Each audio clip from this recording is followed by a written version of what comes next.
जिसका मुकुट था, गंगा जिसके चरण पखारती थी, उस भारत की बात हम कर रहे हैं। उस भारत में, उस कश्मीर में आज लोग हमें गालियां दे रहे हैं।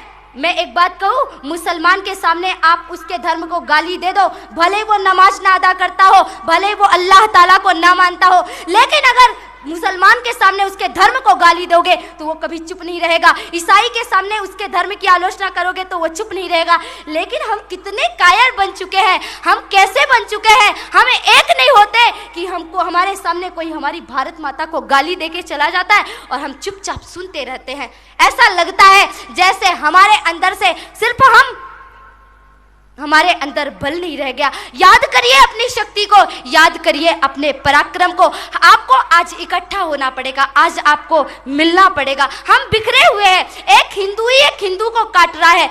आज आतंकवादी हमले हो रहे हैं, किसके कारण?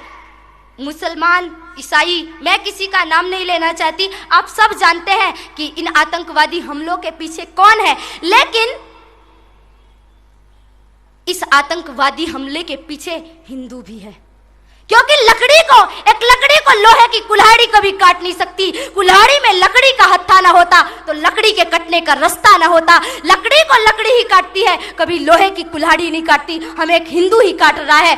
हमारे देश के नेता अपने वोटों के लिए, नोटों के लिए लड़ रहे। आज मैं यहाँ पे आप लोगों के सामने आई हूँ, मुझे सत्ता का लोभ नहीं, मुझे नोटों का लोभ नहीं, वोट का लोभ नहीं, मुझे किसी का भी लोभ नहीं। मुझे राजनीतिक पद, सत्ता, नोट, वोट और सम्मान कुछ भी नहीं चाहिए। मैंने पांचों चीजों का परित्याग कर दिया। मुझे सिर्फ इतना चाहिए कि मेरी आवाज आपकी आवाज बने, मेरी मुख से निकले हुए शब्द आपके शब्द बने। हो गई है पीर पर्वत सी पिघलनी चाहिए, इस हिमालय से कोई गंगा निकलनी चाहिए। सिर्फ हंगामा खड़ा करना मेरा मकसद नहीं, मेरी कोशिश है ये सूरत बदलनी चाहिए। मेरे सीने में न सही, तेरे सीने में सही, हो कहीं भी आग, लेकिन आग जलनी चाहिए। आज अपने हृदय की उस ज्वाला को, उस अग्नि को प्रज्वलित करिए। पहचानिए कि हम कौन हैं, हम किसके वंशज हैं। जानिए कि हम कौन हैं।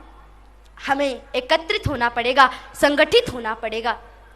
पत्थर जब एक होता है ना तो विशाल भवन बन जाता है। शिक्षक जब एक होते, एक होकर मिलजुल कर पढ़ाते हैं तो विद्यालय, महाविद्यालय, विश्वविद्यालय बन जाते हैं। सैनिक जब संगठित होते हैं तो एक सुरक्षा बल बन जाता है। प्रांत जब एकत्रित होते हैं तो एक अच्छा राष्ट्र बन जाता है। धागे जब एकत्रित होते हैं तो एक अच्छा कपड़ा बन जाता है। जो धागा खुद निर्वस्त्र था आज वो दूसरों के तन को ढकता है। इसीलिए आज हमें एकत्रित होना पड़ेगा। आज हम बिखरे हुए हैं। हम अपने घर में 56 प्रकार के व्यंजन खाते हैं, डल्लब के गद्दे में सोते हैं, लेकिन हमारे घर में बगल में हमारा एक पड़ोसी भूख से मर रहा है और उसको 50 रुपए की पैरासीटामोल की टेबलेट किसी मिशनरियों ने दे दी, एक मुट्ठी चावल फेंक दिया, वो राइस